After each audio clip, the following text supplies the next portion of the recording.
Greetings, wanderer, and welcome to the port of Piraeus.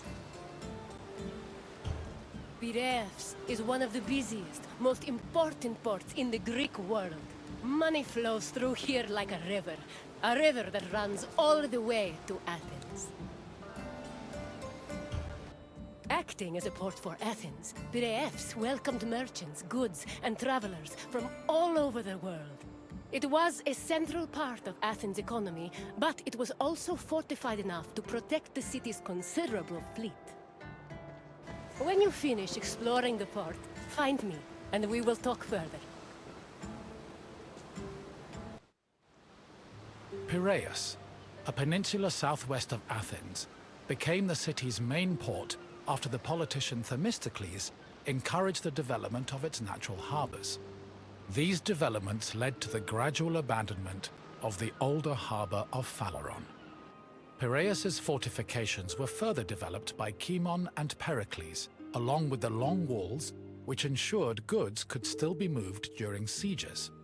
Piraeus was divided into three main sectors: the military port, the Emporion, and the residential area. By the 5th century BCE, it had become not only Athens' naval headquarters, but also the mercantile center of the Mediterranean. Piraeus's development during the 5th century BCE attracted a large population. Many craftsmen, merchants, bankers, sailors, and ship owners moved to the port in great numbers. The population was a mix of Greek citizens, foreign visitors, and immigrants, known as metics. The variety of the port's inhabitants gave Piraeus a cosmopolitan atmosphere. Most of the residents were involved in trade, but others worked on shipbuilding or in larger-scale industries like shield factories. Piraeus's commercial focus offered many opportunities for those seeking to increase their wealth and status.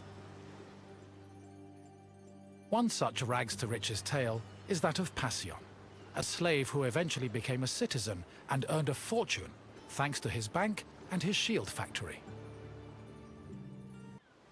Piraeus was a demi, or district, of Attica.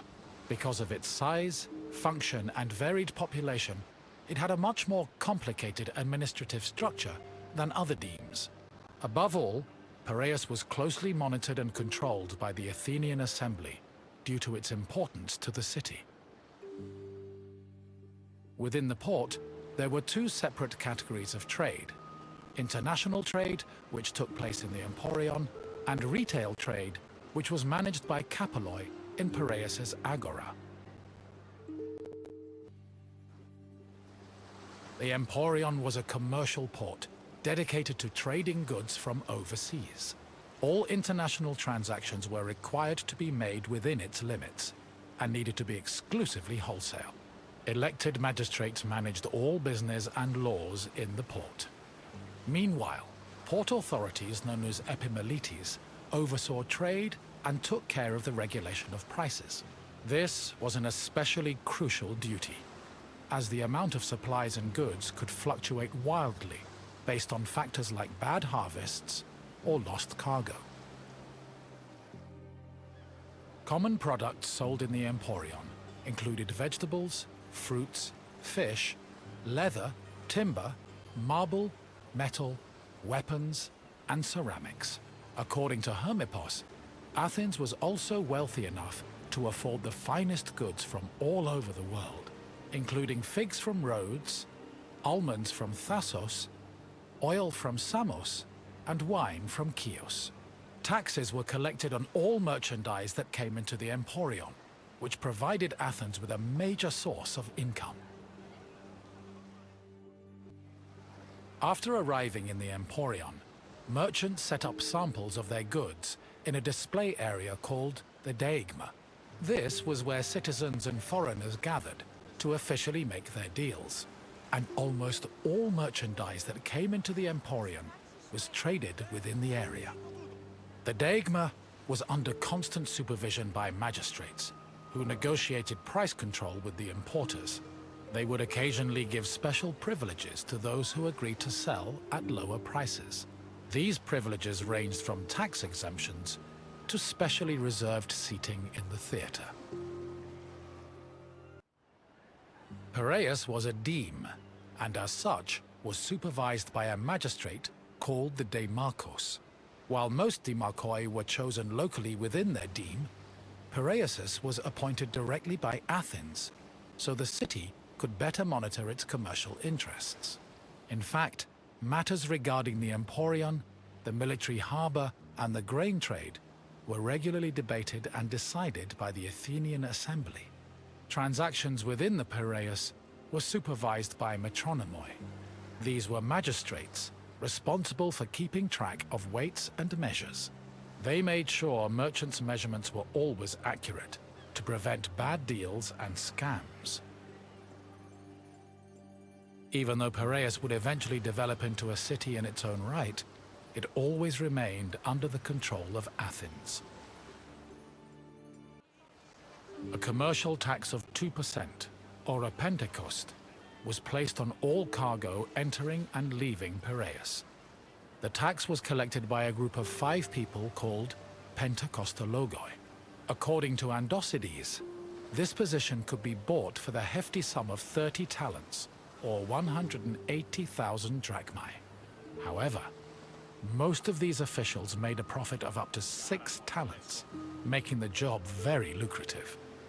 While merchants were responsible for setting the value of their goods, pentekostologoi had the power to challenge the value, if they saw fit. Furthermore, merchants were required to register with these officials before they could transport, display, and sell their goods.